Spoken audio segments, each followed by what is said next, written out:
The train headed for Sunset City will be departing soon. Welcome to Sunset City, everyone. I'm your host, Nick, at least for this week. And I'm an adult who has a problem. I can't seem to stop talking about Sonic the Hedgehog. So, to join me in Hedgehogs Anonymous, I've brought along some friends.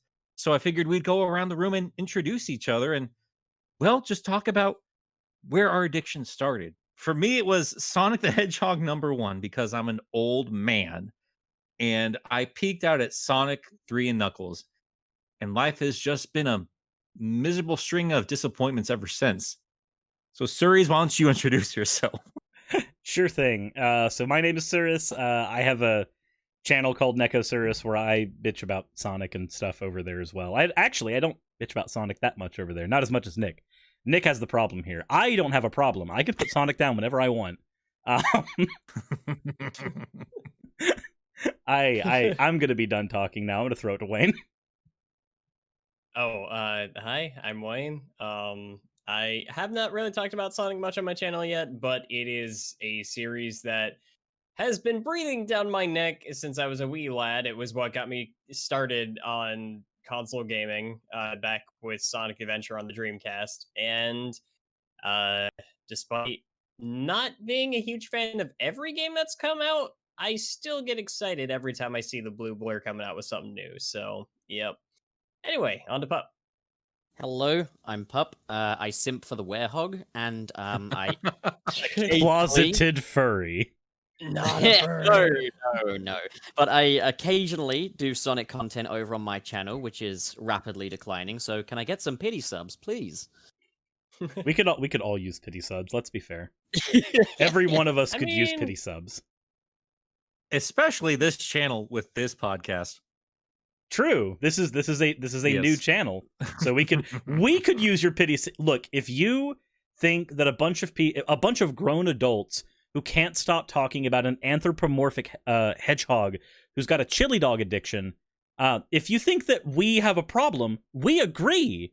So subscribe; it'll fix the problem. I guarantee you.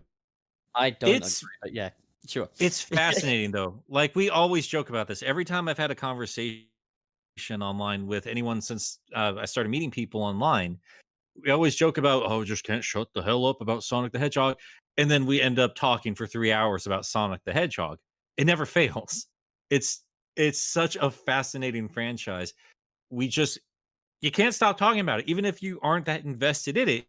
And truth be told, I've not beaten most of the 3D games because there was other stuff I liked better by the time those games were coming out. And I just pieced out. But I'm always paying attention and I'm always talking about it, obviously. So you're saying you haven't played the gameplay and cinematic masterpiece that is Sonic Forces? I've played and beaten it. That script, man, for that video, I literally rewrote it 3 times because the first one was such a jumbled mess because I did not know how to feel about that game. And then here we are 4 years later still talking about that fucking thing. It's one of those things where it's been so long since the last mainline Sonic game that it's like the freshest thing in our heads, and even that's pretty stale. But it's like, it's cast a weird shadow over, I think, a lot of the Sonic fan base at this point, like Sonic Forces. And I sometimes think people kind of see the situation as worse than it is. I like to think that Sonic Forces is just like an anomaly, and that the next one will be at least more in line with maybe colors or generations or something. Here's my thinking about this whole thing. This is kind of why and I know I've spoken with each of you, I think outside of Wayne specifically, about wanting to do a podcast because I don't really cover Sonic news. That's not what my channel's about. But I always want to talk about it, and I've got awesome friends I can talk about this with. Oh, and really? Where are they? Yeah, I'm curious. Wait, you have one? I just lied. They all live in Canada. I was like, 1, you have friends. 2, I have friends? What? Anyway, that was kind of the point of this show, is to really kind of get all those thoughts out there because it's such a crazy clusterfuck over on Twitter anytime you bring up Sonic the Hedgehog. It's just amazing also that we started this podcast and already Sonic Forces has been brought up. Look, Well, I mean, that's where we are currently with the franchise. That's the most recent thing. And that's kind of what I wanted to talk about with you guys specifically, like what we want to see coming up in the franchise, or the current state of the franchise, and how everyone's kind of sitting with it. Because I'm of the opinion, as someone who's been around since Sonic 1, this is not that big of a deal. It's whatever. Sonic Forces wasn't that bad, and we had Mania, and I'm glad they're taking a little bit more time with video games, because they this is spent generally how long ye- it takes for video games. They spent 5 years on Forces, Nick. Time was not the problem. Well, Did they though? When not did quite. Lost World It come had- out? It came out in 2013, Lost World, and then Yeah. there was. If people don't count Rise of Lyric, it would be about 4 years, but only 1 year of Sonic Forces' development cycle was actually spent on the game. The rest of the time was spent making Hedgehog Engine 2. Yep, I was gonna because say, no, you go on, Wayne. You I- haven't been able to speak. I'm so sorry. I was gonna say, like, yeah, the gap between releases isn't always indicative of like how much time actually went into creating that game, especially No. when sometimes projects will get started, something's not working, it'll get dropped. Eventually, people words. The people with the money, they don't like waiting. And they don't like experimenting. They don't like watching people dick around while they're trying to figure things out. Eventually, you got to lock down on a project and get things going. Big one that comes to mind for me, Final Fantasy 15. People like to quote that one all the time. It's like, oh, that's a game that's been in development for 10 years. No, it wasn't. It was in development for a fraction of that. Yeah, and it's like, so I don't know. Forces is just what it feels like to me is that there wasn't passion there. I'm sure there were definitely some people who really cared about that project, but when I play it, I don't feel like I'm playing something that has a lot of heart. The thing that gives me some solace in regard to Forces is we've been in this position before as Sonic fans, and I'm not referring even to Sonic 06 or anything like that. You'd consider that to be honest, worse than this position that we're in now. What I would say is, if you look back to the mid 90s with Sonic, there were changing paradigms in the console market, in the technology and stuff, just as there were with the jump to the PlayStation 4 and Xbox One era. And if you remember, when Sonic made that jump to 3D at the change of a shifting paradigm, we had Sonic 3D Blast. And much like with Sonic Forces, it released opposite a Mario game, which completely annihilated all of its credibility at that time. True, Forces Right. came out around the same time as Odyssey, didn't it? Yes, and then there was a little waiting period between Sonic 3D Blast and the next big Sonic release. And the next big Sonic release was Sonic Adventure, a game where they'd revitalized everything about Sonic the Hedgehog for a whole new generation. And if that is anything to go by, it could mean that the next game after Sonic Forces will be our next big Sonic Adventure. They've taken their time to really think how we can bring Sonic into the next generation and bring a new fan base onto it. I'm sure that Sega have pondered that ever since the movie's release as well. Like, there's been so many different things that have been pointing at Sega saying, Sonic should be this. The fans already do that, but if you look at the sales figures of games like Sonic Mania, you'd be a fool not to consider that. And as for also just the classic Sonic brand has been a bit more prevalent recently, I'm sure they've considered rewinding the clocks in that regard. And then you've got Movie Sonic. I'm sure some thought will have gone into, should we maybe move it in that direction? There's a lot of different avenues that Sega can go down, and the one they've been going down is not the one with the most credibility or the best track record. I think we'll still have modern Sonic, but I think they're going to consider ways of reforming modern Sonic to be more along the lines of more popular iterations of the character. So yeah. So I just got to jump in there. There are some things I agree with you there, Pup. Other parts not so much. When it comes to Sonic in the mid 90s, and yeah, there was a glaring lack of him with the Sega Saturn. I think a lot of fans and gaming in general weren't looking at it the same way as we are now. Sure. Back then, Sonic Team was a name you paid attention to. It Yeah. wasn't just Sonic. You were paying attention to the developers. And back then, major focus wasn't 3D Blast. It was Nights into Dreams. That's the game everyone was focusing on. That's the game Sonic Team was passionate about. And while I do see some other YouTubers declare it the first dark age of Sonic. It's not really the case. I mean, yeah, we were waiting for him and Extreme was canceled, but I think a lot of fans, myself included, were becoming very aware of developers behind these brands because that's when Sonic Team really flourished. And from the Saturn to the Dreamcast, I would argue that some of the very best stuff that they ever created were on those systems. And this is including the guy who says Sonic 3 Knuckles is one of the greatest games ever made. Um, Yeah, well, that's when they started getting yeah, I they was gonna started say, getting the because Knights even today is still regarded very highly. Like people remember that like fondly. yeah, and Sonic Team, I feel like they were really trying to help flourish the Sega brand in bigger ways than Sonic. They saw the success there, and with that success, they allowed Yuji and his team to really breathe out for a bit before they had to focus up and be like, "No, we really need Sonic back. You guys really need to give us some more Sonic." There's Good job with another Knights.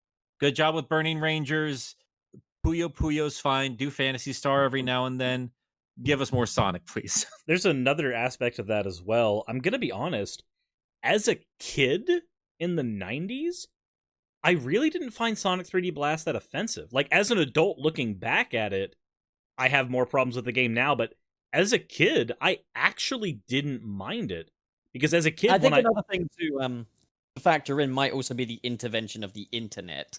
Like, we might find that reactions to 3D Blast at that time might have echoed a bit differently had we had the internet, but that's something we can't know. That's something I sure as hell can't know. I wasn't even alive in 1995. like, I can I only... think they were Yeah. a little more lenient with that game back then. Some of them, just because game reviewers weren't that great to begin with. But I feel like Sonic fans were still burnt by that game. I mean, I certainly was. I asked for a Sega Saturn over the other systems so I could get the prettier version of 3D Blast, and I literally have never beaten it. I was just so bored. I was so bored with that game. It's a dull game. Like, Yeah, it is. And I mean, I think that's just early 3D gaming for you. I think people were just a bit more forgiving until Mario showed up and then showed us how it's done.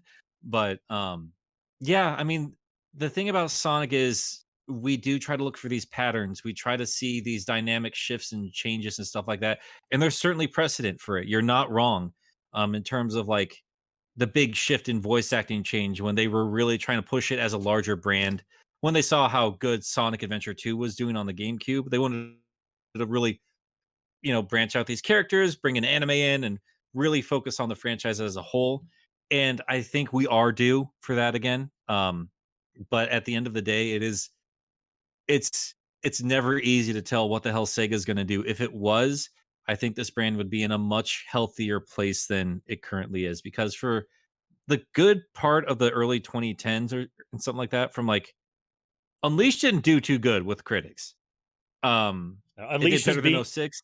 Like, remember when Unleashed came out, everybody praised the Wii version over the prettier versions of the game, and now that narrative shift. I think that just goes to show what sources we were going to, because the mainline reviews just shitting all over all those games. They're just like, what is this? And I didn't completely disagree with them. I've kind of changed my mind a bit over the years, but I was still pissed as hell after 06. I didn't touch those games until I heard that Colors was great. And when Colors came out, everyone was singing its praises, like, Sonic's back, this is the greatest thing ever. And it felt like that positivity carried its way through generations. And like, that's when I was like, I'm all in. Like, this is great. This is amazing. And I feel like that set a time. People really gave a shit about Sonic the Hedgehog again. Even Sonic 4 was doing good, but like, the hardcore fan base was like, this is bullshit. But like the mainstream was eating it up fine. So like, now that I'm a little more entrenched than I've ever been before in this community, I have to wonder, is it actually as dire as fans make it out to be? Because I feel like if I took a step back and asked a general gamer what they thought of Sonic Forces, they'd be like, if they'd even played it, they'd be like, I mean, I tried it on PlayStation Plus. It was fine. It's just kind of stupid and cringy, but it's whatever. The Maybe it was general verdict that I pretty got dope on though. the general verdict that I got on Sonic Forces from like not so massive Sonic fans was that it was just a very mediocre game. Like, just it's very Now the thing is, I think the most offensive thing about Sonic Forces for me is that when you've been following the Sonic franchise for a while, and you get a game like Sonic Forces that promises like classic Sonic, modern Sonic, and it's coming to a brand new console with brand new possibilities, it needs to be at least as good as Sonic Generations. It cannot afford to be worse. It really needs to be better, but it cannot afford to be worse. And it was arguments. Yeah, it was worse in every conceivable way. There's not a single thing about Sonic Forces that I can safely say is even as good as Sonic Generations. There is one thing I think really. Oh, you go on, Wayne. What I think really hurt it too was also that was coming right off the heels of Sonic Mania. Now I know that there's going to be a lot of fans out there who really hate all the praise that Sonic Mania gets because it's really popular. I'm sorry, it's popular for a reason. It's because it's really good. It nailed down the speed, the physics, the level design so well. And so when you're taking canonically that Sonic, not even like you can even forget Generations Sonic. It is canonically like that Sonic from Mania getting transported into Forces, and then you botch the physics that badly. Yeah. No. Yeah, like I remember literally before even playing it, I saw that preview of Green Hill Zone and I had so many questions. First one being, why the fuck are we back in Green Hill Zone again? But then the other one was like Sand Hill Zone. Green. I was about to make that joke. Damn it, Wayne. But also just like why are they even bothering? Because you got Sonic Mania, so we've already got our fill of classic Sonic, but now you're having the boldness to put your 3D imitation brand classic Sonic up against Christian Whitehead's god tier classic Sonic, and just, no, this is going to draw that parallel, that difference, and put a massive fucking ring around it in neon colors. It's like, what are you doing, Sega? And you have the audacity to put him in Green Hill, and it's like, don't do it. If you're gonna do a classic game and you're gonna do a Sonic Mania, don't put classic Sonic in the modern game. Just don't. It's not gonna work for you. It's not. It's so frustrating to me too because like Sonic Mania brought back like my absolute favorite character design for Sonic. I love pudgy little mouse-esque Sonic. I think that the way that he's captured in Mania is so good, and if you just look at like the concept sheets for his design, it's so expressive and it takes it into so many different details. But I look at the 3D models for classic Sonic or even for modern Sonic. It's horrible. Yeah, he feels so fucking plastic. They feel rigid. There's a I don't know if any of you guys have seen this video. There's a video about the animation in Sonic games, like from the beginning all the way up to modern era. Yes. And that was an amazing video. One of the points that's made in there that I think rings true is that Sonic really doesn't take any advantage of the fact that at the end of the day, he's a cartoon. He needs... I agree. He needs squash and stretch. He needs stuff that makes him, like, limber. And makes his limbs need to be able to elongate, and they need to be able to wrap. They need to be able to do things that you expect a cartoon character to do, even when you have him in an area like, say, in Sonic Adventure 2, where it's a little more grounded in reality. I still would like to see that character just a little more bouncy, because you have a hedgehog that can go at the speed of sound and pop into a ball. Of all the things, he should be able to bounce around and look a little goofy doing it, but he just doesn't. There is one thing about that video, though, that I'd like to address. I love the video. It's fantastic, don't get me wrong. But he went way too easy on Sonic Forces. He'd commented on how good idle animations were in previous games, and he said that the animation in Sonic has no idle! Yeah, he said that Forces is no worse than, like, Unleashed and Colors. He doesn't even blink! He doesn't even blink in Forces! Like, Forces feels like what happens when you have, like, when you have a fan-made Unity Sonic game, and somebody they plop them in and they don't do anything to the model, they just build the level and they go. That's what Forces feels like to me. It feels like some fan-made Unity Sonic game. And I'm not trying to shit on people who make fan-made Unity Sonic games. What I'm saying, though, is that that's not the level of polish I expect from a multi-million-dollar company. No. I expect that Sega should be able to make a game that looks half as good as Sonic Freedom, and I haven't seen that yet. Here's what drives me crazy. And this was what breaks my heart because when I sing the praises of Sonic 3 Knuckles and I look at the people who made that game and what they've gone on to do, I still feel like they don't completely get Sonic in that design. I've sung the praises of like the adventure era art and how yeah, Sonic's design, I think that what makes it work so well is how your eye works through those drawings. It Mhm. always feels like it's moving even if it's standing perfectly still. What are the points any fans go to? What are the pinpoints for like top tier Sonic animation? It's going to be the Sonic CD opening and it's going to be the Sonic Unleashed opening because Yep. Okay, that's what yep. captures Sonic. I'd I've say been waiting to bring that up, actually. I'd say the only other thing that captures the same kind of energy is the remade opening for like Adventure 2 when it's like Sonic and Shadow running, but even then you run into I the issue where like thoroughly it's aged. thoroughly disagree with you. Really? I think Sonic animation, I think Sonic Adventure is beyond like one of the worst animated of any of the games. Well, no, I That agree with that. I'm motion just saying capture. like the beginning of it really captures energy to me and I like it for that. Oh, sure. I mean, like the setup of battle. I mean, it's cute. It's fine, but I mean, looks like, and I have it in a script. I have it ready to go, so you guys will hear it when I talk about Adventure 2. But Sonic running looks like a cat with bags on its feet. I can't stand it. I hate the fact I I hate the fact that I Yeah. have to disagree with like I'm not disagreeing with your opinion on it.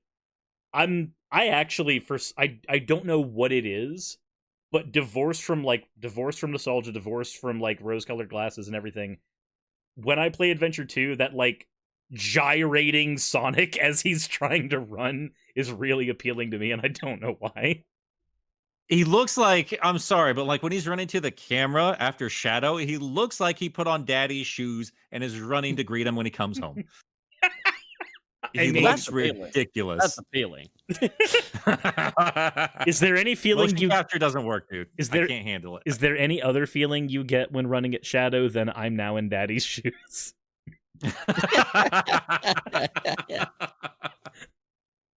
Come to daddy. I I was gonna say though, that's like because like I can crap on modern Sonic all day. I don't hate the design, and in fact, I think the reason it drives me so insane was in Sonic Forces. Spoilers for Sonic Forces, I guess. There's this I am not giant weak. battle- There are spoilers for Sonic Forces? Holy shit. There's this giant like Avengers Endgame Oh. scale battle that's supposed to be taking place, and it is Jesus Christ. infuriating to witness. Looking at it makes me angry because I think back to Sonic Unleashed and to the way that that game opens. Oh my god. Because that was around the time when I was starting to try to get back out of my Sonic slump that I'd been in for a while. The last one that I'd at that point that I had really played was Shadow the Hedgehog, and like I got through the end of that, and I was just like, "Is this really worth it?"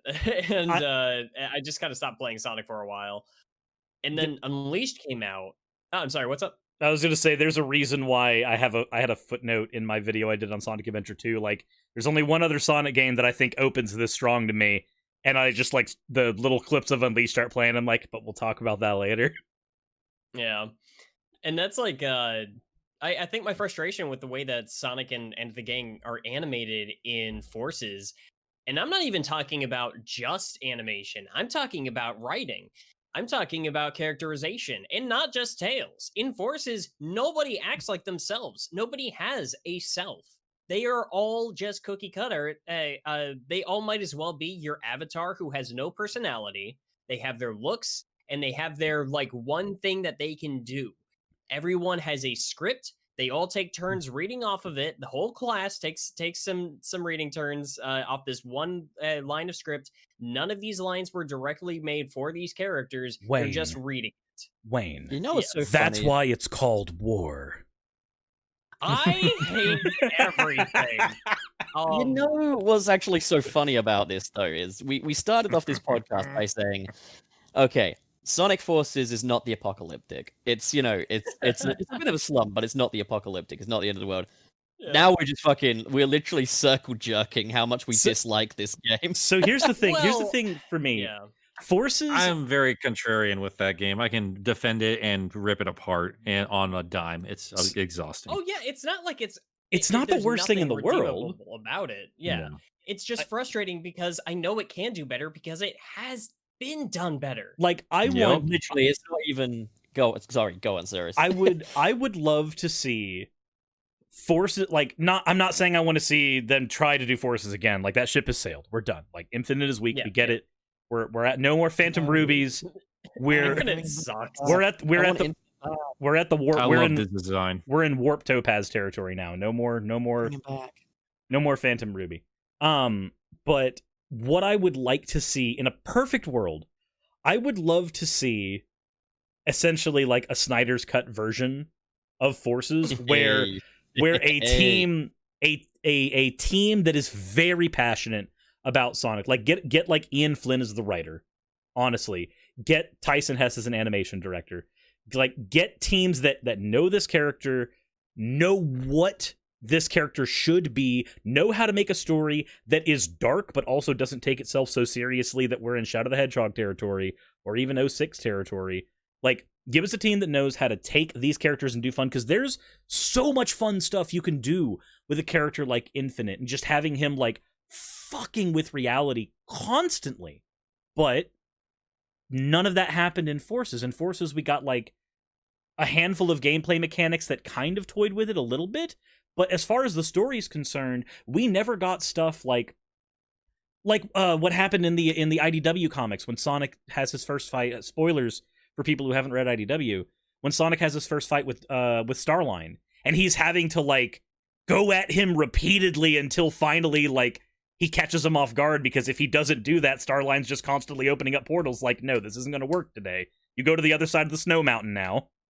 Like, we never got anything like that with Infinite, and we could have. Do you know what I think would be a great way of getting around the classic Sonic thing as well? Would be, because the Phantom Ruby's like spreading across other dimensions, rather than having levels devoted to modern Sonic and devoted to classic Sonic, they could have parts of the level architecture that are pixelated in the style of pixel art. So you'll be running through a 3D Green Hill Zone, but then suddenly there's an area that looks all pixel arty, and when Sonic runs into it, he turns into the little Mania Sonic. A bit like in Mario Odyssey when you walk into the tube wall thingies. Yeah, but I'd imagine that's got to be ambitious. I would imagine that's beyond Sonic Team's abilities, if I'm honest with you. Oh, they're supposed to be competent. Come on. People keep talking about classic Sonic and it being a problem, and I don't think people really understand like the real problem with classic Sonic. I think the real The problem is guys that he who was run the utilized. show. No, the problem is that the people who run Sonic the Hedgehog don't understand how to make the base core version of Sonic the Hedgehog that made him a household name. The people that are in charge of this literally had to wait for fans to grow up before they could figure that out. They couldn't do it with Sonic 4. When Yuji Naka was gone, suddenly the ability to make classic Sonic games went out the window. They do not understand the core fundamentals of Sonic the Hedgehog, and it scares me to my core. Now I'm alarmed now by that it. you've said that, I feel like I need to up the dosage of Celexa now, because my mental health just got significantly worse after you just said that. You know what actually made me feel like there was something that I experienced where I sat down and I'm seeing this version of Sonic, and it was weird because it felt like a long lost friend had come back, and it was a very different take on him, but it felt like it understood the spirit, and that's what mattered to me. You talking about the Mania? Movie. No, it was the movie. Oh. Yeah, no, So, I kind of felt that as well. I'm gonna be honest. What I expected going into that movie was a Sonic that does not have his trademark confidence yet, but earns it, and that's what I got, and it made me fucking happy. Exactly. Yeah. No, that's my thing, is that like he was a character. He had an arc. Kind of boring. He had an arc. Yeah, I really enjoyed depressed, anxious, lonely Sonic. And And I Like, like to think that maybe that insecurity will stick with him, but we did see some of that Sonic cockiness in like the bar scene as well. He like, earned it's it. all there. Like that's the thing. Yeah. That's the thing is that like in every Sonic game, for the most part, because his early development happened in the 2D games where storytelling was a lot more emotive and a lot less there was no dialogue. The Sonic we got in the movie was a character with an arc where he didn't start out as Sonic. He started out as a character who we wanted to be Sonic. I think by the end of the movie, he became Sonic. He earned his title, and that's good. I agree to an extent, but I hope he still remains a character with insecurities and stuff, because I don't want to be sitting through the next movie and the entire time he's just like, "Whoa, gotta go fast! Whoa, too fast for you! No Totally food or too movies. fast, dude." I'm sorry, outta man. here. I need him to be back to Sonic the Hedgehog at this point. That's the point of Tails. That's the point of the rest That of the can't cast. carry a That's film. who he That plays off of. cannot- No, that actually, It cannot possibly carry a film. absolutely can carry. It can carry a If film. you have Here's a how this cast to play off of it. Here's how this works. Sonic, now that he has writing class time. Sonic as a character had what's called a positive change arc. Now that he has a positive change arc, he can operate as what's called a flat character with a flat character arc. The purpose of a flat character is to change the world around them, because the purpose of a character arc is for there to be a lie that the character believes, and over time the character learns the truth, and that truth changes them fundamentally, and they become a wholly different person, and now they are complete as far as the narrative is concerned. The point of a flat character is a character who already knows the truth. Sonic knows, whatever the truth is for him, that he gets from the initial film. He can then use that to change the world around him. That is how flat characters work. They are interesting because of the characters they juxtaposed against. Narratively, And that's their function. Yeah. Yeah, one of my I don't things- know if he's a. Sorry, go ahead, Wayne. Hey, I was gonna say, like, one of my things for because I think that you can carry over the way his arc from the first movie, and you can have him change. He's not going to be exactly the way he was in the first film, but he is still going to have a couple of those character flaws that he hasn't gotten over yet. I think one of the best ways I've ever seen it utilized was in one of the best sequels and greatest movies ever made. If anyone disagrees, they're completely wrong. Kung Fu Panda 2. Po is not the same character that he was in the first movie, but you feel like you still know who he is. And he is going in from the first film, he couldn't do anything. In the second one, he's having full-on conversations while doing kung fu moves, like without even looking at characters at the beginning of the film. But he has these other inner conflicts that come from parts of his past and from other characters. Like you were saying, Nick, the cast does need to help elevate each other, not just Sonic, but each other. Certain aspects of Sonic need to elevate Tails. Certain aspects of Tails need to elevate Sonic. I think that they need to coincide with one another, especially once we start getting into characters like Knuckles and stuff like that. I'm excited to see where they go with like the Echidna tribe and everything. I've been waiting forever to see a horrible asshole Echidna tribe again, and we got a glimpse of that, and I was very happy. It kind of goes into another discussion I want to have about Chaos Emeralds. Kind of touched on that earlier tonight, but so I think that there are ways that you can kind of have the best of both worlds, where you can have him be back to Sonic like you were wanting, but you can also have him still feel like a more three-dimensional character that doesn't have to just be flanderized. Otherwise, we get the writing we got in Forces. Yeah, I don't want him to just be like a cool dude diatribe the entire time. What I mean is, like, he can have that cockiness that Sonic has, but there can still be an underlying kind of sense of, there's some kind of character flaw to him. Like, for example, now that he's realized that he's competent, maybe he needs to have a distrust of Tails' abilities, and maybe he needs to overcome that in the next one. Or maybe he can be so desperate to save the world that he loses himself in... I don't know, but, like, I don't want to do the whole faux deep, he's running from his emotions thing, but, like, I don't want You Sonic can't to run be from your what he- sins, Sonic. Yeah.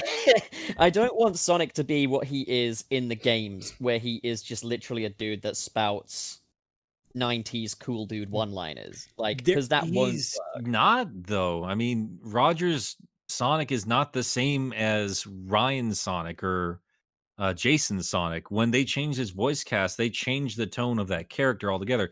Now, if it was written well, that's a different story altogether. Yeah. But I would say that he had a drastically, and I'm spoiling just videos left and right here, but like I'm going to be talking about IDW Shadow here pretty soon, and like everyone's upset by like how he's represented. But like I'm sorry, everybody's changed. Literally the entire cast has changed. They do soft reboots all the time because they don't care about the overall lore. Like they used to do a thing, now they're not doing a thing anymore. It's just the whim of the developers, and that sucks on our end. I've kind of lost the point of this. I wanted to get back to the sequel though, because I am genuinely curious what you guys think might happen. Because yeah, I do agree. Like I think there's like a nice middle ground there where I think he needs to be a little more 3-dimensional, and I think that's what I'm interpreting from that pup. And I agree with you. I think he doesn't need to be like a 2-dimensional character, even if he is from a video game. I mean, the But, thing is, also, like the Sonic Bible, for example, dictates that Sonic can never show any Jesus. sign of insecurity, any weakness. He can never be sad. He can never cry. We should he can never probably get too angry. we And should it's like, probably point out that's well, not the Bible. That's the mandates. The Bible's a wholly different can of worms. Okay, well, the So, bottom line is, hang on, Sega's hang on. That's mandates something different. are too restrictive. Hang on. Stop. Everyone stop. So when it comes to mandates, some we need to clarify because all we really have is what we've heard from comic book writers. We've not really heard this from writers of the video games. It's pretty And it's apparent, though, I'd say. It's very important to stress this when it comes to people who are making satellite content, not the core content. It's not exactly hard and fast. All it really is in terms of what like Ian does, like, and he said this multiple times, despite people arguing that he's lying or this or that and the other. He's like, here's all that really happens. There's some like hard, fast rules, like some obvious ones, like you can't curse or kill anybody, some crap like that. But like the rest of it is like notes. Like he has to give this to a Sega rep, and then they give notes back saying, okay, he can do this, he can't do this, you have to change this, stuff like that. And I think there's a bigger issue more with Shadow now. He says he gets more notes about Shadow than anybody else right now. So as far as mandates are concerned, as far as we know, I'm sure there are like a sets of rules, but I think they change, especially with contracts ending. So like the Archie stuff that changed with all the legality with Penders, so they made sure that that shit doesn't happen again because Sega was finally paying more attention. And then when that contract was dropped, I'm sure the IDW contracts and those notes might change as well. It's really the whims of Sega themselves. Like if they want to do something different, then the tone's going to change. So it's really not up to comic book writers when they talk about mandates. I just wanted to get that out there. That's and all. I know why you're saying that, because me and you have both had interactions with people. Jesus Christ, yeah. Yeah. So there's one thing that Ian Flynn does with Sonic and the IDW comics a little bit, and it's easy to do in comic form because you have, you know, panels where you can have like reaction panels for characters. So it might be harder to do in the games, and it's a thing that I would like them to do in the sequel movie, and that's for Sonic to get a little too cocky for a while, like get a little too big for his britches. But then I think we're going to see that. I think we are. Well, I think that'll be like his flaw to get over in the next movie. He'll do like a Saturday Night Fever strut down the streets of New York. Oh my God. Gyrating. No, suit. we have to wait for the third film for that, because then we'll get the dark, edgy counterpart, Shadow the Hedgehog. Shadow is now Venom. Can we get? It will begin with like Dark Gaia making him the werehog, and then Dark Gaia will manifest and create Shadow, who he's got to beat to save Amy. Oh, and he'll be voiced by Topher Grace. He better be. Fucking better be. My dream scenario, ever since I was a kid, the one thing I've ever wanted out of a Sonic movie, although I gotta say, when I was younger, not once did I ever consider a live-action Sonic movie. I always assumed it would be animated. Oh, I thought they would prefer if it was animated. I would too. But the one thing that I always wanted to see was actually the like Sonic Adventure story, because I think it's one of the cooler setups that they've had for a Sonic's like plot. And they'll never do it. If you can fund, it wasn't. Yeah. If you can fund that, it would be so good though, because like, yeah, the one of the things with both Sonic Adventure 1 and 2, both of them, I'm going to talk about them both for here, is that with both of those games, and you have this with Unleashed as well, they have a massive scope, which also means there needs to be a pretty large budget behind it, because even if you're doing all 3D, you're having to model so many different locations, and you're having to make them all live and breathe, and it's the money that would go into it, it would be astronomical. But you know what? If they could do it, it would be great, because I think, though, that especially won't happen in today's climate with films anyway, especially like with the success of things like Marvel Studios and stuff like that. What's the main thing like Marvel does is they underplay the characters as they were in the comics. They underplay the larger than life aspects to make it stomachable and presentable for an audience. You got this character who's uber serious and he's uber powerful and stuff. We'll make him a comedy character, we'll make him a clown, and then the audience will be like, ha ha ha, I enjoyed the funny. They're going to do that with Sonic. They're going to underplay things like the Chaos Emeralds and Super Sonic and Echidna Tribes. If they ever bring chaos into it, I can bet it's going to be just, a very simple thing. And I think that's what's happened very much with the first Sonic movie, is it is the most easily palatable template for a movie of its kind. You've got your fucking audience surrogate. It's a road trip film, so it's really simple. Sonic, I would agree with that if it weren't for the fact that the first Sonic movie gave us so much more depth to Sonic as a character than the games dared to in the last 25 years. You're absolutely right on that, but I can't see them doing anything even beginning to look like Sonic Adventure 1 or 2 or Sonic Unleashed. I can't see them doing a big scale thing. Shameless. Sonic, the first movie, a small movie. Why? Because small movies are in right now. Spider-Man Homecoming, for example, small movie, everybody loved it and stuff like that. They downplay these things now in film, and maybe that time will change. Maybe it will. Maybe someday we'll get Zack Snyder's Sonic the Hedgehog Adventure 2, which I would kill for. Hollywood, get on that. Honestly, Snyder would be a good director for Adventure 2. Please, a 4-hour-long Sonic Adventure 2 movie, dead serious, no humor. Please give it to me now. I need it. But Snyder is the that only fake one hedgehog with the again. balls. Snyder is the only one with the gall and the balls He's to the end only off one. a big blockbuster with a sad memorial for a dead hedgehog. Yes, think about it. Like, do the it. thing that makes Snyder so special in my eyes is, like I said, the MCU downplays it. Snyder upplays it. He fucking hard disagree with you, Pup. I think you have like a cold, terrible take on the Marvel Universe, man. No. Are you kidding me? It really does underplay the. Guardians No, of the it Galaxy doesn't. 2. Absolutely no, doesn't. No, it does. It Guardians will of the do. Galaxy Volume 2. Yeah, it'll do that. It'll do that. So but it brings personality to a lot of characters that didn't have much to begin with. Are you kidding me? For every single big event status thing, they'll play it tongue in cheek, and there's a good reason for it. I understand that, but Marvel is reductive, and I'm not saying that in a bad way. I mean it in a perfectly good way. I love the MCU. I think you have a terrible take on that, dude. I think it is totally no. Are you kidding me? It's reductive. Are you kidding me? It is No. Tony Stark. Who gave a crap about Iron Man before that movie came out? Yes, are you because kidding me? They removed all of the layers that audiences wouldn't take. They removed stuff like his rabid alcoholism and shit like that.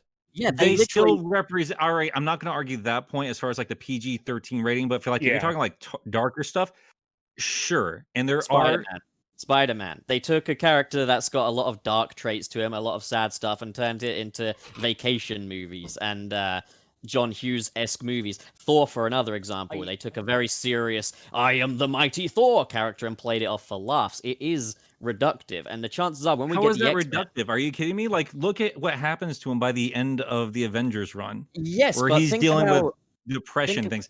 Thanos. Think about how, but the depression is played off for laughs.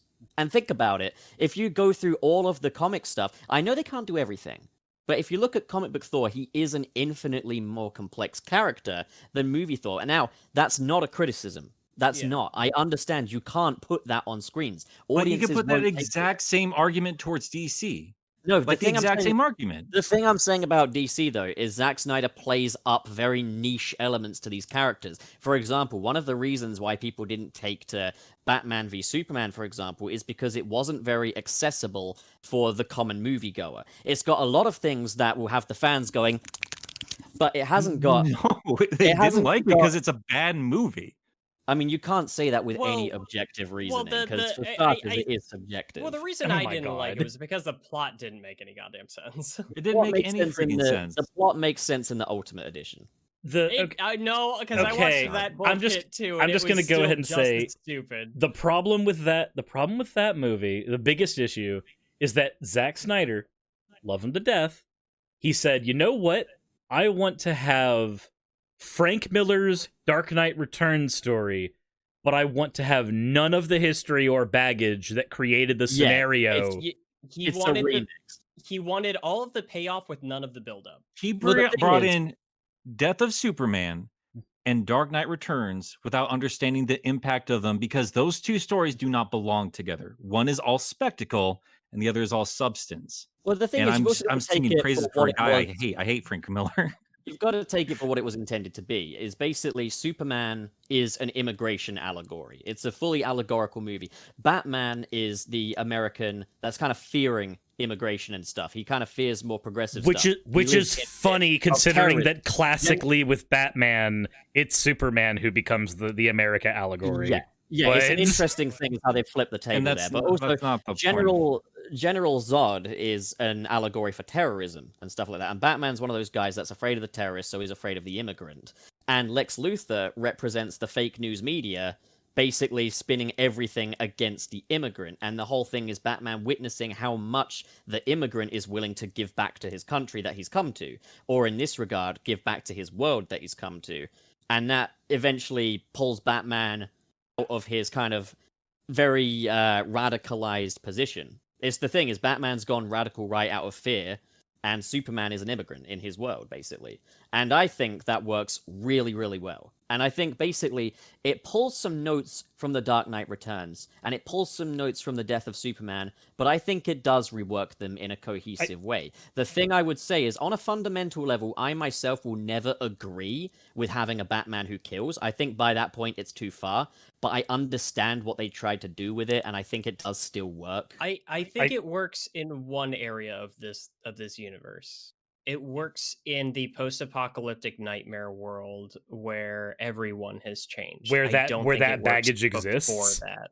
I mean, I Where see it that as like baggage exists, and when the fundamentals of actually getting to know these versions of the characters and why this betrayal of their core beliefs and everything informs us of why we need to alter this course of history. I think another good version of that would be like Days of Future Past, which I think handled that very well.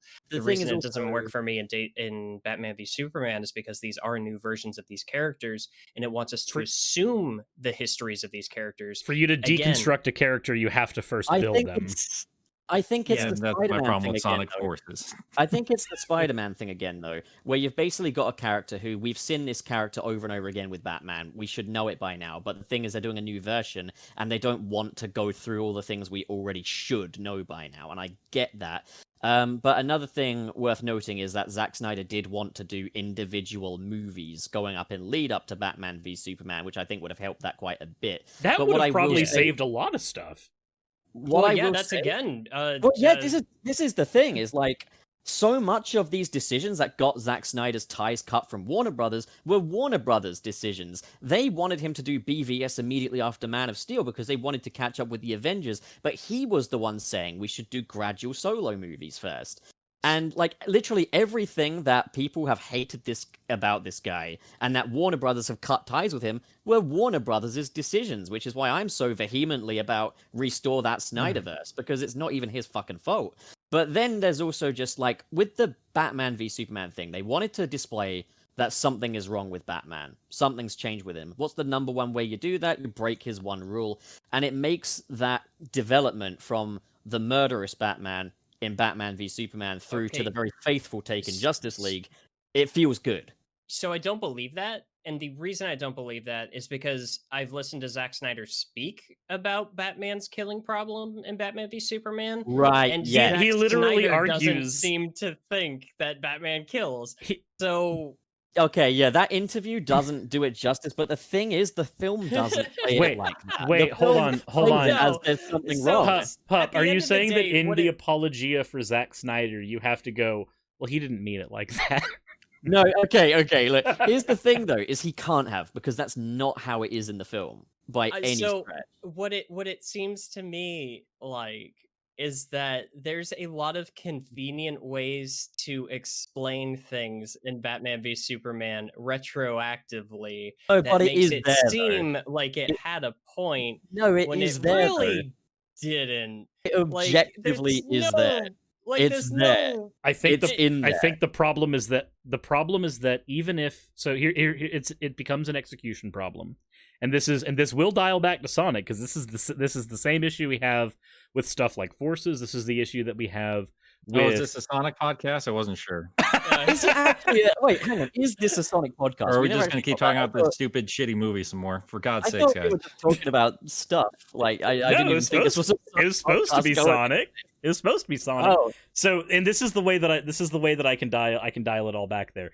The problem with everything that like this whole conversation is that we had to have somebody explain this to us. Like you had to, for me to even think that Batman v Superman had those points, you had to sit here and explain it bit by bit. Now, I didn't need it explained. I just saw the movie. okay, The but material did not. but do a for good me enough and job of for me depicting and this Wayne to get it, information. for me and Wayne That's to get gonna it, be you had to do that. subjective. So That's going to be subjective. Not ev- everyone can be galaxy brain like myself, obviously. but- everything is subjective. I'm throwing down the gavel on that one. But the reason that causes my point though is that whether or not those themes are there is nebulous. That does not matter. What matters is objectively is there, though. but it does not matter. I granted you the premise. I grant you the premise that it's there. The problem, and this is the same problem you have with a lot of the Sonic stories right now, comes down to execution. Take a character like, because I will drag this back to the Sonic podcast we agree it's going to be, damn it. Take this back to a character like Infinite. Take this back to a story like what we get in something like Sonic Generations. These are things that should be so great on paper. If I say we're going to have a darker Sonic story, but it's still going to be true to the characters. We're going to have a new character who can bring past versions of old villains back in their prime, and Sonic is going to have to contend with each one of these one by one, trying to get to this villain. This villain can warp reality. We're going to have the superpowers of speed, going against reality warping, all the while Dr. Eggman's still going to be screwing shit up with his robots. That's still going to be a thing you got to deal with.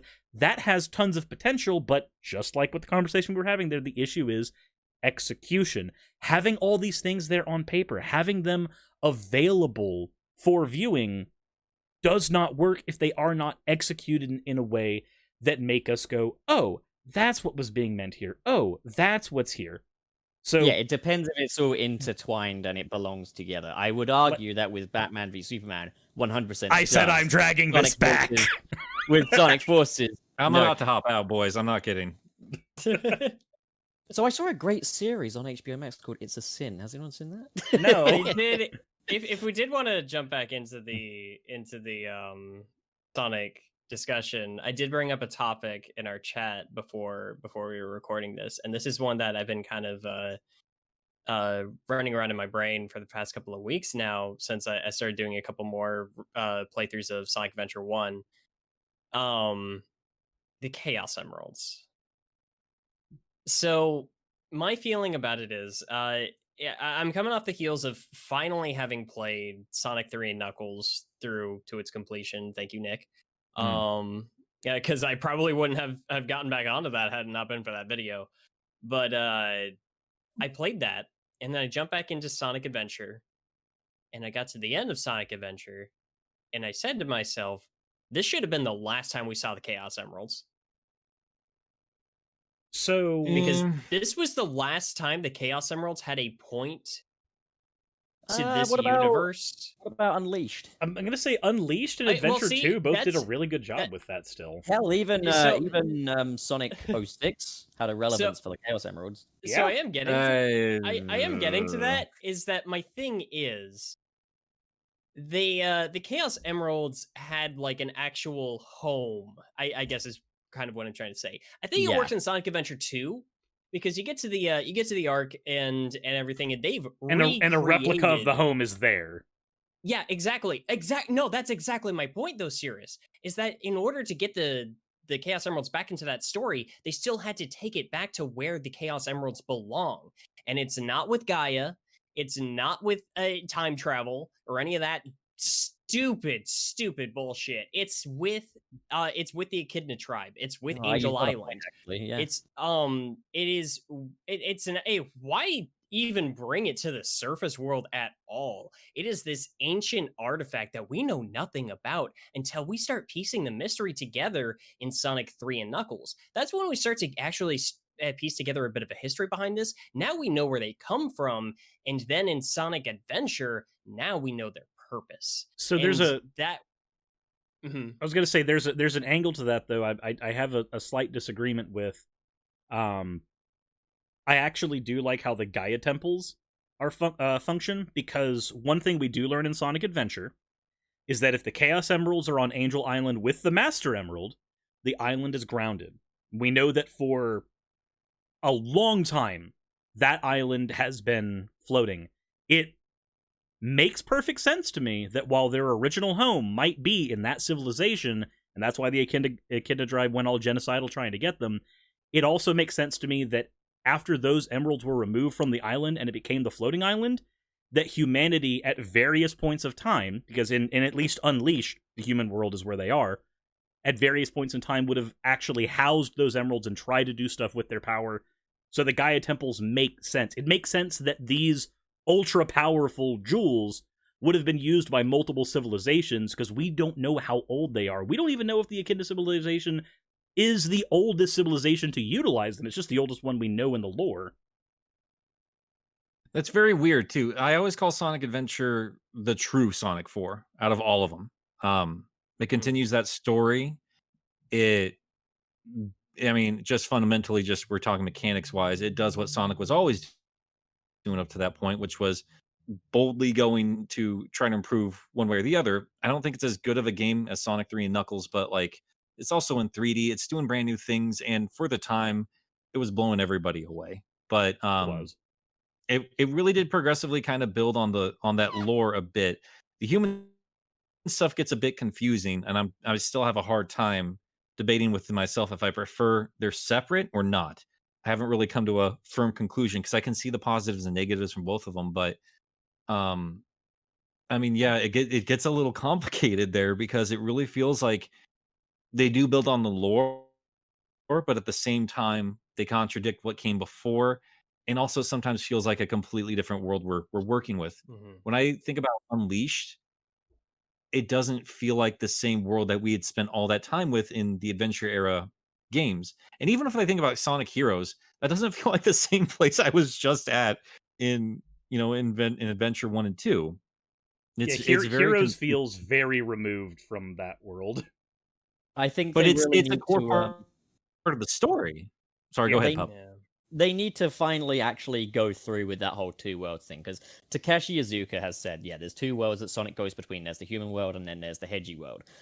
There's no evidence of that in the games, though. Can we have evidence? Like, there's That's so right, even much.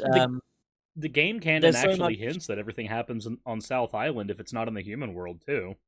Like, Yeah, there's like so much though where you have to take their word for it. Like when they say, "Oh, Amy likes tarot cards and Tails like mints candies," like, where is that in any No, of the you're games right. at Vector all? is so Like, religious though. Crazy. It drives me crazy when I get So- comments from people like, no, this is obviously like where the timeline split and stuff. I'm like, motherfucker, like you show me that in the video games, I will have that discussion with Yeah. you. I don't give a crap what stupid interview you've seen. Like, that's not what is presented in these video games.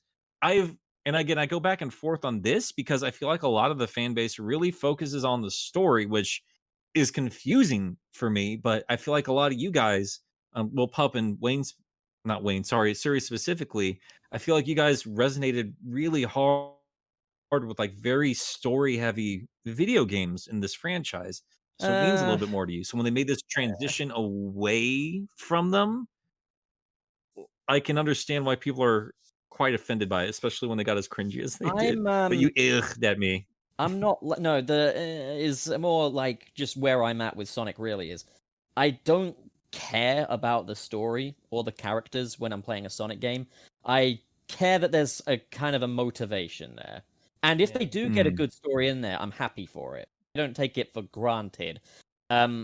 I'm just kind of checked out by mainly the gameplay and the lack of ambition that the games have currently. Because Yeah. Sonic's always been about pushing boundaries and stuff. So when we've got him being like, I agree. I'm just going to cozy in my little nest here. Oh, I can't wait for the next time I get to go with Mario to the Olympics. It just feels a bit like he's lost his edge, you know? And like, I'm not asking for them to bring back the console wars and shit like that, but I'm asking for Sonic to at least have a little edge to him, you know?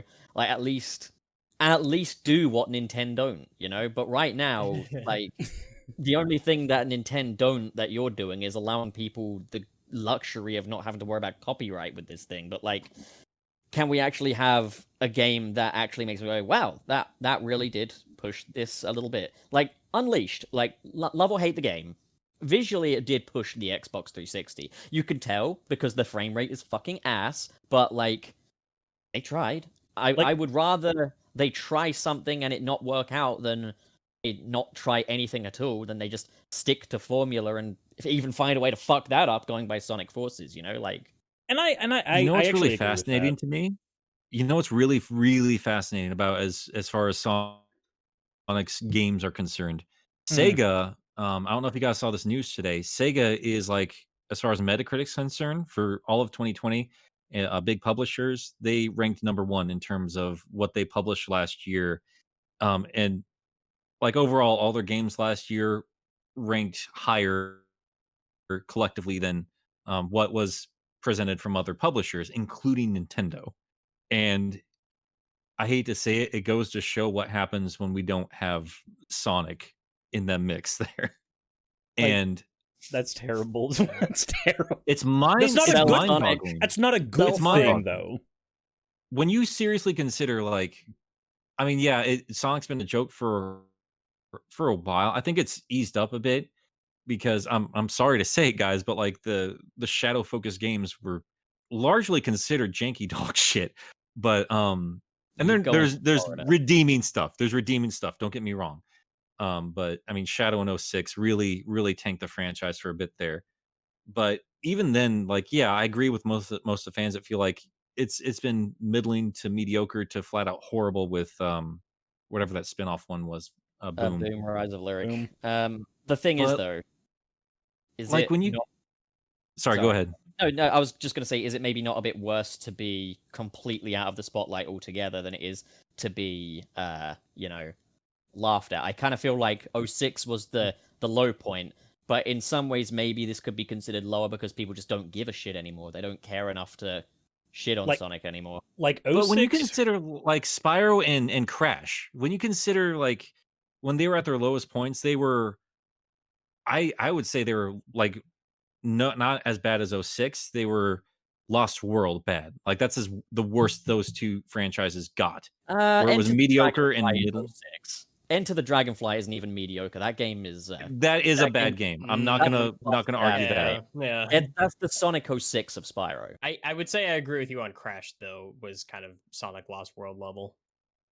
Where that Yeah, dropped off. but even like Wrath the of worst Cortex, thing, like the those, worst thing they do is just get mediocre. Exactly. And I guess they got to that point a little bit quicker than Sonic did. I mean, that's a very good point, Pump. I'd even say that like Wrath of Cortex. That was a very egregious step down for a lot of fans, even if the other Yeah. ports outside of PS2, you know, improved things here and there.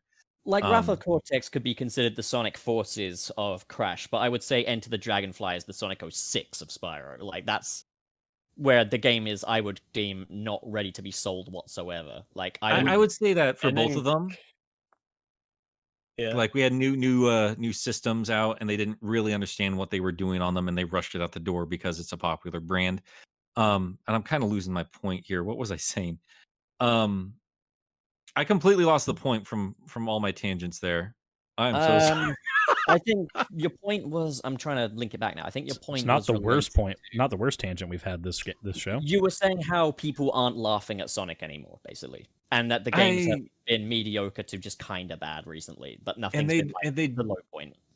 No, and they don't care anymore for part of it, but like I don't know, man. It's such a weird thing. I guess overall, I'm going back to the point about Sega.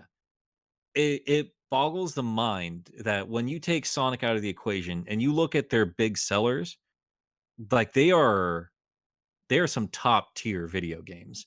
Even if they're ones we don't really play. Yakuza is considered like one of the greatest series coming out of Japan. It's I've been weird, meaning it's to get into that wonderful, one. and it's charming. I've only played Yeah. literally a couple hours of Zero, and I was blown away. Oh, It it's is nuts. Yeah. stunningly good. There could Um, be a sign of good things to come, maybe. This could all motivate Sega to try and get Sonic in line with the quality of those games. It could also, like, maybe have something to do with the amount of time they've taken as well with this new one. I don't want to rule out there could be good things ahead. I think a lot But of people tend to think we're just waiting all this time for another Forces. I don't think it's that. But I mean, my problem though is like this has been the state of it though. Like it's been the state for this whole time. Yakuza's not new. Total War is not new. Pro Football Manager is not new. These are all long running franchises with fan bases. Like it's weird how disjointed Sonic fans are from the rest of Sega because the other stuff Sega puts out generally is considered very good stuff. Oh well, they And it's kind of just got their bits on Persona as well, don't they? I mean, no, Well, yeah, they have the Persona's goodwill Atlas. of Atlas. They, They well, have I a good. thought Sega was like Atlas's parent company. Yeah, They are are. now. They just bought them, but they just kind of let Atlas do what Atlas does because if they didn't, they they would lose all So- that goodwill. So Gotcha. the thing I think there's a point to what Nick's saying that I actually agree with. Take a Nintendo fan. What is a Nintendo fan a fan of? Because they're usually not just a fan of Mario. They're usually a fan of Zelda. No. Dude, I Mario, will take Zelda. Zelda over Mario any day. Well, yeah. What I'm saying is though is that there's not very many single issue Nintendo fans. They're usually fans of Mario, Zelda, Metroid, Pokemon, Splatoon. Metroid. Just in some there's always some like smorgasbord of Nintendo things that they like, generally speaking.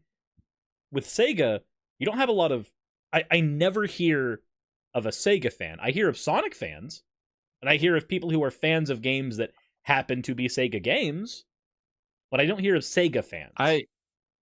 I do, but that's because I'm older, and those Sega fans, they're fans of like literal Sega consoles. They're a fan of what they grew up on, Yeah. and none of those franchises are matter anymore.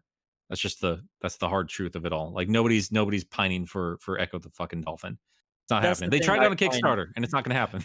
That's the thing I find a bit weird about Sega is I Let it sometimes get the die. feeling that there's the assumption that everything Sega made was a beloved classic. A good example of this was when they made the Mega Drive Mini, and people liked that, and everyone was like, "Yeah, that's a pretty good little revival of the Sega Mega Drive." Or Genesis, sorry, as far Yeah. as you guys are concerned. Hmm. I Then know, they it's were not like- that. And then they were like, "Here's the Game Gear Mini," and it's like, who gives a fuck about the Game Gear now? Like compared to the Well, Genesis, yeah, give me the I- Dreamcast Mini. like I think no that's one more gives a just how fuck. they implemented the Game Gear, and that was such a Oh, Sega yeah. thing to do. They did like, it. they in a were very riding sneaky high. way. They It were was going very sneaky weird. about it. I mean, the Genesis Mini, like this happened way after Nintendo. Let's be real, like this Nintendo wasn't the first, but because it was Nintendo, it was a big deal, and it was well built. Like the SNES Mini and NES Mini, quality machines. I own. Well, I don't own the NES Mini, but the SNES Mini. It is a great value with phenomenal games. Genesis Mini shows up later, and it's getting nonstop praise for its lineup and the emulation quality. It is impeccable, and it really shows you why Sega was a contender. And then you're right, Pup. They did release that stupid not the Genesis Mini, the Game Gear Micro, and I don't get it. It's got 2 ROMs and like 4 different models, 5 if you count Literally, the special screen edition is one. like what 1 inch as well. Like, how can the screen crunch on Game Gear games was ridiculous? But imagine playing it on a screen that size. Mad. And It's just- I and it's don't- not like with the I don't Game know. Boy Advance Micro where you have the novelty of, oh, this is a fully functional Game Boy Advance that just happens to be the length of my index finger. And the It's asking real price as well. The asking price for it. Like, the best thing you can do with a Game Gear Micro is shove it up your butthole. Like, And you Yes. still have to use an actual battery. You have to use an actual battery. Even if you're thing. shoving it up your butthole, you still have to use an actual battery. It's the only way to get the proper sensation. You'd literally be better off buying one of those 500 in one games machines from AliExpress. Like, So You're not we're wrong. all- You're not So wrong. we're all gonna get the Sega Nomad Mini when it comes out, right?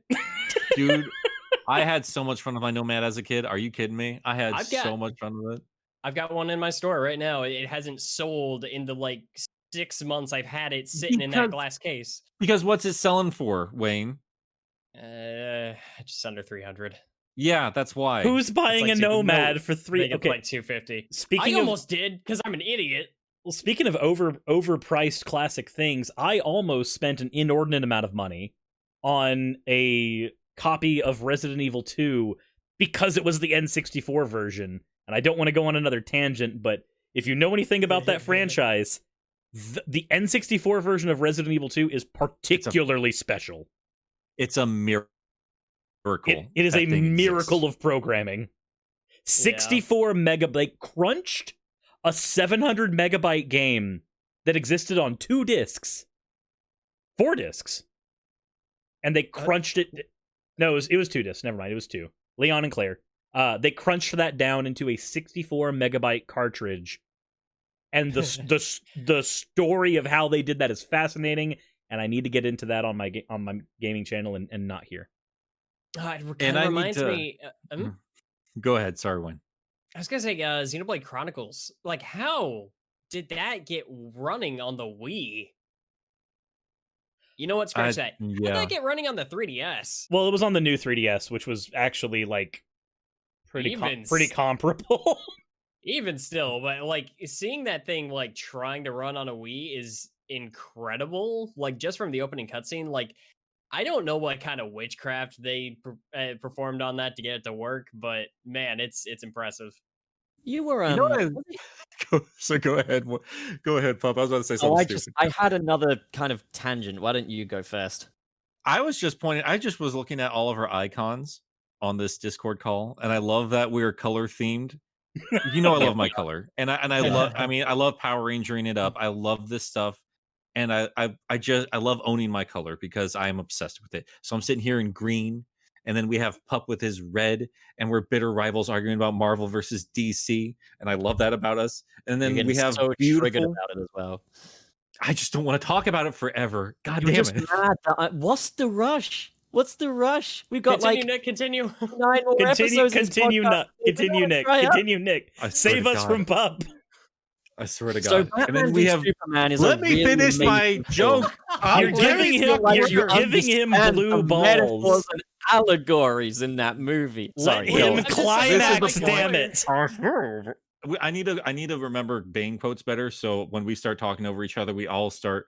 One of us starts doing it, and then the rest of us starts doing it. Anyway, I love that I'm green. Pup is red. Wayne is orange, and Suris is tits. Oh. Oh, you think the mummy milkies are your ally? I was born in a woman, molded by it. I didn't see men until I was nearly a man, and it was nothing to me but surprising. Yeah. Look, okay, you have to have at least one VTuber representative who's not a closeted furry. I'm not a. Okay, if I'm a closeted furry, then Yuji Naka's a closeted furry. Then, Yes! Then Walter Disney hang on. is a closeted furry. Pup, you've jumped onto something interesting. I think we need to discuss. I'm just That's a mourning very a good dead point. dog. Okay, please. Oh, don't. Pup, we Oh, have had man. extensive conversations about Rouge the Bat. Let's bring them up now. Breasts. Oh no! Let's Hang not. on. Let's not. Let's have a Emeralds. Let's conversation. talk about the Chaos Emeralds. Knuckles totally No. motivated So her. Yuji Naka. Okay, tomorrow is a big day, boys. We Yes, get Balan Wonderworld. I've never seen is anything that about it. tomorrow? What's the That's story? tomorrow. What's the story Here- of Balan Underworld? Have you guys played the demo? Have all you played the No. demo? No. I'm afraid to. I've not watched gameplay. It feels like a curse. I feel like if I touch it, I will die. I'm one of those assholes that's just like, where's Sonic? Okay, so look, God when I damn. Google He's actually a blue suit. They do have a running spiky blue suit in that game. Now that I'm thinking about it. I like it. There's a Polygon article that was released in January, and I'm going to read the title out to you, and it is very, very relevant to this conversation. Balan Wonderland's demo is a strange moment of furry masculinity. I hate that website so much. I can't stand those. I can't believe I wanted to apply there. Maybe if you They're- applied there, they'd do better journalism. Ooh. I don't like a lot of mainstream gaming news sites and their stupid hot Neither takes do I. anymore. I've literally, I did a video on this when the whole SpongeBob Battle for Bikini Bottom remaster came out. When I said that professional gaming journalists need to be willing to receive media on its own terms. So if you've got a fucking COD fan as your reviewer playing a game like fucking Spyro and he says it's shit, anyone can do that. Any fucking idiot can just say, I didn't like this game because it's not my cup of tea, it's shit, don't buy it. So what the fuck are they getting paid for? You know, like us guys, with the exception of Nick, can look at a game on its own terms and be like, yeah, damn it. this works about it, this doesn't work so well about it, would I recommend it? Yeah, no. As I say, except for Nick, Mr. Sonic Adventure 2 hater over here. So I think Wayne's the most balanced guy out of all of us. Let's be honest Wayne with is all of ourselves right perfectly- now. Wayne is I literally have a perfect. lot of thoughts on Sonic Adventure 2. Many of them are positive, many of them are very negative. Everybody, right, because it's a okay. nuanced All right, I Wayne- take it Wayne- back. I think Wayne that's has how to- that goes. goes. I hate you. You're the worst person in the world. Oh. I'll kill you, Wayne. I'm gonna Look. take you to fucking Florida, get you sunburned, and fucking beat you to death with God, fucking. no, I ice can't go water. back to Florida. You're going I- to fucking Florida, Ken. Oh, I wanna God, go to damn it, I Florida? forgot. I said the fancy word. Censor that out. They got Wait, turtles. wait, that just means I am balanced, though. I am Yeah, very okay, balanced while I look. talk about Sonic Adventure 2. No, this is balance, okay? Get ready, okay? This is okay, you ready? Sonic Adventure 2 is the ultimate action-adventure platforming experience for the ages. Sure It is isn't. the ultimate pastiche Yeah. of the early 2000s. It feels like Oh, I'm no. playing a Blink 182 music video, but in video game form. I love it for that reason. I honestly... Pup, you cannot just fathom repurposed one how- of your videos for this. I heard Do not criticize. This is the exact same thing you said about fucking Spider-Man. And that's This is why... this is your Spider-Man essay. Okay, don't try and expose me, okay? Don't try and expose me. You Hash- try and expose me. I'm going to I'll get you expose fucking you. cancelled. Look, I'm I'm gonna going get to you I'm going to cancelled. cancel you on Twitter.com. Okay. Everybody, the hashtag is Suris is over party. Hashtag restore the Snyderverse as well while we're at it. So, like, my thing with Sonic Adventure 2 is that when I think of, especially, like, level-based action platformers and that sort of thing, Yes, my I agree. thoughts... My thoughts on Yes. any game like that can be very easily summed up by how I feel Yes. the majority of the time when a level Mhm. starts, and if I think, oh, I love this level, or Yes! uh. No! No, you don't hate any level in Sonic Adventure 2! I hate 70% of them. What the hell are you talking about? Yeah, Right, I don't like that's most of that it. game. Sucks. The gloves are off. You know what, Wayne? Why don't you just shut the fuck up? Pup, But I can you go have into you're Sonic giving me some Adventure 1, and half the time I'm thinking, oh man, this is a fun level. Yes! Including Amy Yes. levels. That's Uh-huh. including, I love all Sure. of E102 Yes. Gamma's levels. Wayne secretly Yes. faps to build Big the Cat. Yes! 100. I Go will on. take. Yes. You will the take Big's entire load. campaign of Yes. Big the Cat over Uh-huh. half the levels Knuckles and Rouge have in Sonic Adventure 2 No. because they No. are absolute I bullshit. No, I love no. this man. He's right. Wayne, I'm with you 100%. I'm not I is super cannot- tedious, Zero. but man, I 0%. was not ready to scream. Are you Okay. kidding me? I The Rouge levels, that prison, unless you know exactly Prison what's Hall going is on. fine. Fucking It is around in the temple as horrible. Knuckles? Yes, it's good. No, wait, No! no, Death Chamber is What bad. about the mine? Okay, Death Chamber's okay. good. It has a map for you. It has a map. How can you have trouble with it? Aquatic. Help. Okay, Okay, The look. map is good. The map's on the wall. It's got the colors. It's good. It's good. Aquatic Mine is every problem with the Water Temple and Ocarina of Time and none of the charm. Yes, but That- I managed to Agreed. do it without the. I Damn. did it without the oxygen thingy. I did that like a Chad, and I had no issues. I'm Just get out of my face. I'm so happy that good. you can admit Just that you have get- tiny testicles, but that does not Get- help us get- here. Get good, Wayne. Wayne, Get I'm good. with you 100% here. Because you Get- actually play other video games and you have some sense of quality in your taste. Oh, I I'm play with other you. video games, Nick, but I do agree a quarter Nick, mine of sucks. course you can't play Sonic Adventure 2. You're a fucking boomer, bro. It's okay, no shame. Oh my god. And this is something where, like, I enjoyed Sonic Adventure 2 a lot more when I was a kid, but the older I get, Yes, and it's a when I good try game. to when I Yes, try to go on. revisit it, Yes. and again, I don't. Go on. It's better, It right? feels- It's even better. It feels almost unfair. to Pup, compare I the will first- it's shear aged- you. Like it's aged like a fine wine, right? The first one, yes. The The second second one, one, but yes, God, go on. no. Yeah, It's yeah. no. milk that's in my fridge right now. Well, you go replenish your milk then, like I'll replenish Sonic Adventure 2. Man, this is great radio. Just screaming Brit while he's trying to make a reasonable point. All right, you want me to be American? Fine, I'll be fucking American about it. Why not? So where's your gun? I've it's in my pants. Oh. I've got a wall of them, but they're all Nerf guns. They're not. Nerf. They're remember- not. I They're remember about as starting real as all the of this- masculinity. I remember starting all this with a point about the Chaos Emeralds. Oh yeah, sorry. Go on, please. God damn it. Oh, so I actually did want to ask a hypothetical, just kind of as to drive that home. Since we are talking about Sonic Adventure 2, because game. I don't hate Sonic Adventure 2. I actually No. still like that game. Yes, There's a lot of aspects of it that I can still really appreciate. One of agree, them is that they managed to reincorporate the Chaos Emeralds in a way that I felt like organically paid respect to Sonic Adventure Absolutely. 1. And they did interesting things with them, like with the stuff with the fake emerald. There was actually a lot of intrigue around how that thing would operate. I It didn't kinda make like- any fucking sense, but yeah, it was and- cool. It was a cool and idea. so- Where did that come from? Tails I still don't made it. understand that. But like Yeah. Sonic being able to made- chaos made it- control with made the it. fake emerald is So- kind of I stuff. will concede on it follows up Tails' narrative from Sonic Adventure 1, where he was trying to find a new power source does. for his So it's like, and he was the one that made the fake emerald. In fact, it was the yellow emerald that he had from the first game, where it's based off of that one. So it's What like it's piss even emerald? like Yeah. Because the he gets piss rock. the piss emerald. That's a Frozen good piss. point. The piss popsicle. That's actually Um, a good point. Like if they remade those games, sorry to interject just a quick second, but like that's a fun point.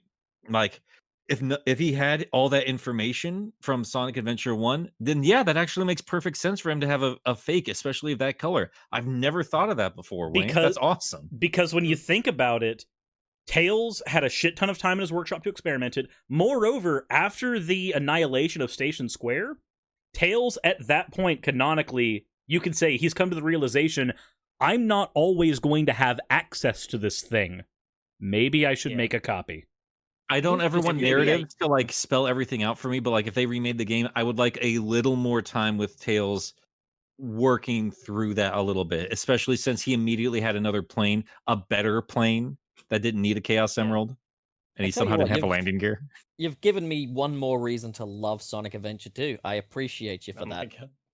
So That's but technically a reason to like Sonic Adventure 1 more, because that's where all the time is spent with the Yellow Emerald. Yeah, but Sonic Adventure 2 is like, it's just the the magnum opus of the series. but Pup, also Adventure just, 2 is that's my my favorite thing. Sonic game, but I'm still thinking you're waxing a bit much. my A little thing bit. my thing with I Sonic love Adventure 2 what I love. is that Sonic Adventure 2 is cool. Is Sonic the Adventure 1 best, is yes. fun. They're both great. Yeah, I'm but with my you thing there, with the- Wayne. I go ahead. Yeah. Sorry. My thing with the Chaos Emeralds, because I was getting on this again, and I do like what they did with it in Unleashed, but here's my hypothetical. If every game, say for maybe bringing them up a couple of times for comparison's sake, or maybe even for having them in Unleashed, if you came up with a different reason, and let's take Super Sonic out of the equation, because I feel like that kind of diverts into a different part of this discussion, because I do think that is a very valid argument against what I'm getting at here. That deserves to be explored more, but just kind of on its basis. If every game after the Sonic Adventure games, where we saw where the Chaos Emeralds belonged, what their purpose was in this world, and what their role was to the Sonic universe, they felt like they had a very specific place. They felt like they had a very specific history and a story and a meaning to this world.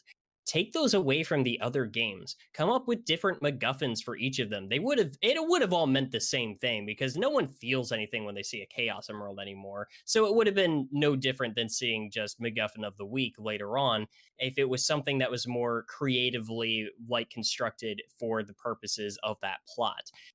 But if you had that happen, would it not mean that the Chaos Emeralds, if the last time we really saw them being used was Sonic Adventure 2, wouldn't they mean more to this universe? So, like, Sure. as a hypothetical, let's say that we don't have Sonic games with Supersonic for like the next 2 or 3 story games, right? Oh, I'm talking just the items, because Well- again, Supersonic I think is a whole nother part of that discussion, and I do definitely want to get into that, because again, I do think that is a very valid point against this, but I'm just talking the Well, artifacts actually, themselves. My point is my point is actually using the lack of Supersonic as a bonus. So Oh, okay. So I think if you have, I'll finish this point and then you can go, Nick. I'm sorry. go for it. If you had a handful of games with different MacGuffins, and we've seen from the last few games and also from the IDW comics, there's plenty of other MacGuffins in Sonic's universe that do plenty of different things that are neat and unique and great. Having a few games narratively where they're having to contend with larger than life things, like take in Generations, when you're as Sonic and you have to go against Perfect Chaos. Wouldn't it have been great if in that game Sonic could have gone, if he could have just had a moment of, holy shit, how am I going to do this? How am I going to accomplish this? Knowing what this guy is, knowing what he can do, and knowing my limitations, how am I going to do this? I would have loved if in Generations we could have gotten something like that, because you don't have the Chaos Emeralds until the end. What if in the next few games we had moments where Sonic is literally going, if only I had a Chaos Emerald, and he's having to just kind of deal with the fact that, no, I've got to deal with almost like a god without this. I've got to be creative. I've got to get my friends to help. This means you can actually incorporate the other characters easier. And then when we have build up to things that are of the scale of like Dark Gaia, for instance, now we need the Chaos Emeralds to win. Now the narrative can focus on this, because now the reason for taking them from their home, the reason for assembling these things is because, no, this is too much for us. This is too much for even all of us together. Like, imagine Shadow trying to contend with a godlike being like a Dark Gaia and having to, like, go to Sonic and go, I can't do this, and you can't do this, and we need to accept that. The perfect opportunity for this also would have been the perfect Chaos boss fight in Generations. 100%. Have him like got no emeralds. We had to do this with emeralds before. He's still my favorite antagonistic force in a Sonic game. That's why me and Nick have a whole video about it.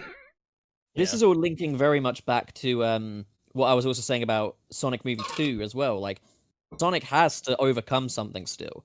He's not a completely flatline character. Like what you're bringing up there with the emeralds and stuff, he still has a moment of like, fuck, you know? I want to see Sonic get backed into a corner that it makes it more impressive that he's able to back out of it. And we had that also with Unleashed, when he's in his werehog form, and Dark Gaia is just right there in front of him. And that's like kind of jumping onto what Suris was saying, is like you can even in Unleashed, I think Unleashed is one of the best places to bring the Chaos Emeralds back, especially if you're going to all these temples and everything. God, please put Sonic in more temples. It's such a good place for him. But you know, just don't bring it back every single game. They don't mean anything anymore. I mean, they're not though. Theoretically, they haven't. Like, yeah, like for the last few games, they haven't. Yeah, in like Forces, they don't play a role. The only reason they're there is because you can get Supersonic as a DLC. Oh, that's right, that's DLC. I can pay $5 to retcon this game out of existence. It's so stupid. It's so stupid. I would rather he not be there than not have a reason to be there. So Wayne, to kind of respond to all that to you, yeah, like I do agree with you. Like if you play a lot of these games back to back, it does really feel like you're you're seeing a lot of the Chaos Emeralds, and I'm with you as far as like I think they were important in Adventure because they reevaluated their importance, and they continue on those stories in pretty cool ways. Oh, I'm typing wrong,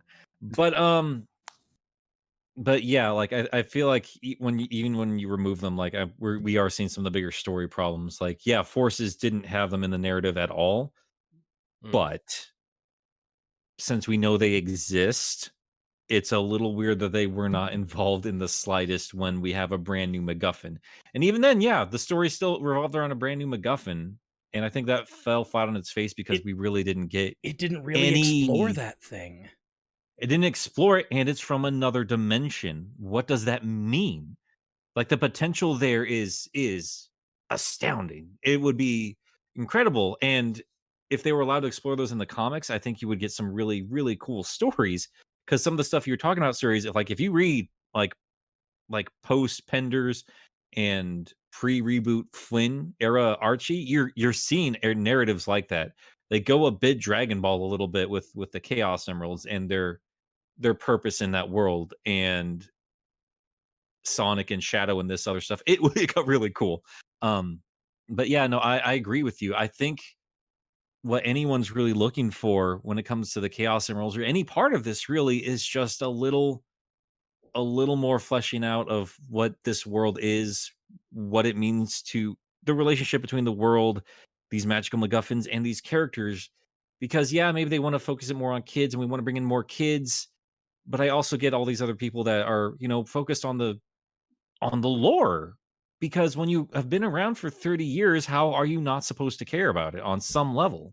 Especially when they call back to it. Like every single time there's a little callback. And you're just like, I wish they did more with this. Like what you call like the Shadows arc. Like all of those games, aside from the fact that Heroes seems to take place in its own nebulous world, but it also doesn't at the same time. Aside from that, there's a very clear arc from what we have in Sonic 1 all the way to 06. Like there's a very clear progression of the story, especially if you start out with Sonic 3 and Knuckles. You go with Sonic 3 and Knuckles, we have all this lore about the Chaos Emeralds, how it functions with Angel Island. That carries into Adventure 1. After Adventure 1, we get the beginning of Shadow's arc. That carries into Heroes, and then his own game, as poor as it is as a game. And then it still has its purpose, yeah. It has its purpose story-wise. And then we get Shadow in 06, where he's working with the United States military. He's working with the people who've tried to hunt him down and kill him for years, because he as a character has moved past that. And if you're, as a Sonic fan who was growing up with it, I was burned by 06 when it came out, but there was one thing that didn't burn me so much, and it was the story, because it was carrying a lot of things over. Like, there's things in the 06 story that make perfect sense when you think about the buildup. Think about Sonic Heroes. Who is guarding Shadow in Sonic Heroes? It's Omega. So naturally, in 06, when Mephiles takes Shadow's body and tells Omega, you were designed to kill your best friend, that should break you. And then Omega starts kicking the shit out of Mephiles in Shadow's body, and Mephiles just starts laughing because it's demonstrating he's right. Omega was built to kill his friend. Shadow's story is going to be one of being betrayed, and that's what Mephiles tries to convince Shadow of. Like, all of that stuff builds on previous games, and it does it so well that seeing that abandoned in later games, regardless of the individual games, like how good each individual game is, just seeing them abandon the continuity just really hurts as a fan. And that's my thing is that, like, going back, and I think the thing that got me to really, really want to go back and play Sonic 3 Knuckles after watching your video, Nick, was the Chaos Emeralds. And again, it was I felt like playing through it, especially once I got to that part of Angel Island and I was going through the process of cleansing the emeralds and turning them back to their hyperform and everything. I felt like I was getting a part of this, of like the world to Sonic Adventure 1, which again, one of, if not the first video games I ever played as a kid on a home console. Like, that game means something to me on a level I can't explain. And Yeah. it felt like I got a part of the story that I was missing for almost my entire life through that game. It felt like they belonged together. I don't get that sense from the newer games, and I also don't get that sense from Sonic as a character. When Sonic is running off at the end of Forces, I remember actually thinking to myself as he's running off screen, I don't know who that is. I don't know who Sonic is. I don't know who this character is supposed to be. I kind of, I mean, I agree with you, and partially don't when it comes to the later games. I think there are parts of it that do call back to it. And I do think there were some very needed changes when they happened as they happened, from '06 going forward. But I also agree with you. Yeah, like when you get to Forces and you look back on everything that's changed since '06, there's nothing connecting all of this together. And as much as I despise '06, and I still do, um, yeah, it really is like I do think of like TV shows and something like that when they wrap up like the main plot, but then they keep going forward. I Yeah. sometimes wonder why am I watching anymore?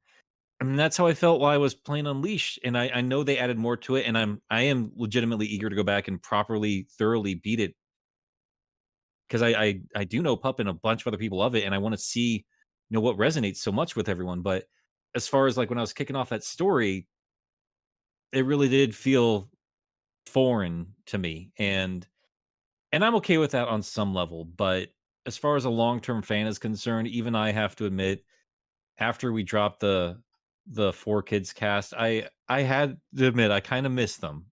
And when I heard Shadow talk again for the first time, I was not happy about it. Are you saying you don't like him talking like this?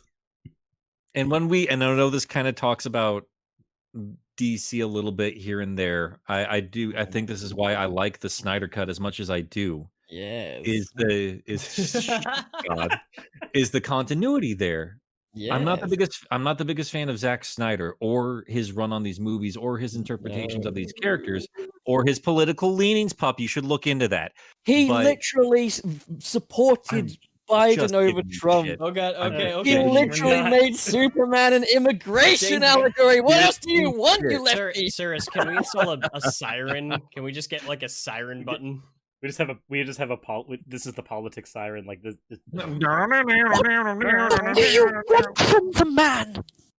Less Ayn So- Rand, and that's as far as I'll go. But he's a good man, though. He's a good guy.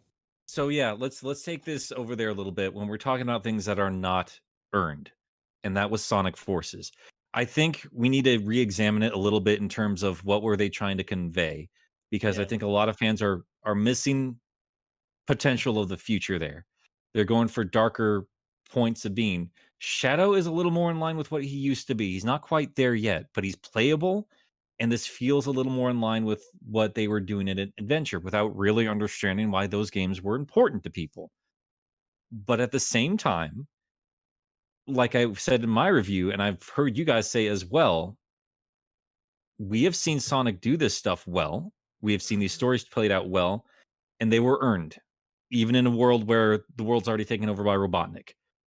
Even in cheesy, goofy stories with mocap, there's something to cling on to. And even with all this time, even with reworking the brand and making it safe and palatable, even with all of this, when you play through Sonic Forces, none of this feels earned. None of it feels genuine, and it's truly disappointing. So I hope they learn those lessons and just let Ian Flynn write a fucking video game. I fucking hate Sonic. I think that's the perfect thing to like wrap things up on. Is just so everybody here. We probably should have done this in the very beginning. That's But- the name of the episode. I don't care. the name of the episode is now I Hate Sonic. Thank you, Pup. So I think the perfect thing to end out on is each one of us is a very different kind of Sonic fan. I am the I'm not. oh my gosh, Pup. I will argue with anything. You are devil's advocate incarnate, and it's why I loved having you on my 24-hour stream for like 11 hours of it. Holy shit. But so yeah, you still owe me my payment for that, by the way. you get paid in Scooby snacks. No, Suris poo cam or bust. Oh god, no. Anyways, so to kind of wrap things up, each one of us is a very different kind of Sonic player. Like I am the type of Sonic fan who grew up with friends who had Genesises, who grew up, playing these games at friends' houses, not owning them myself until I got to start experiencing Sonic on Nintendo. So then I got introduced to Adventure 2, 1, Heroes, and going forward, and then got the Mega Collection and fell in love with all the 2D games.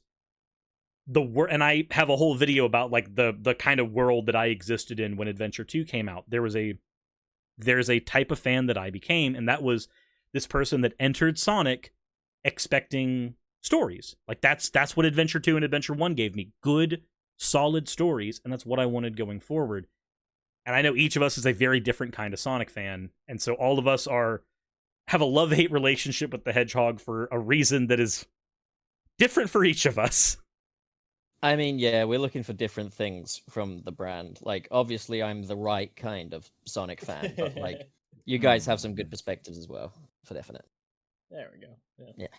Yeah. They give us so much to love and hate, though. That it's really kind of hard to pinpoint any of it, and it's hard for any kind of unity in this fan base when, it's lasted as long as it did, and it can't quite commit to any one idea.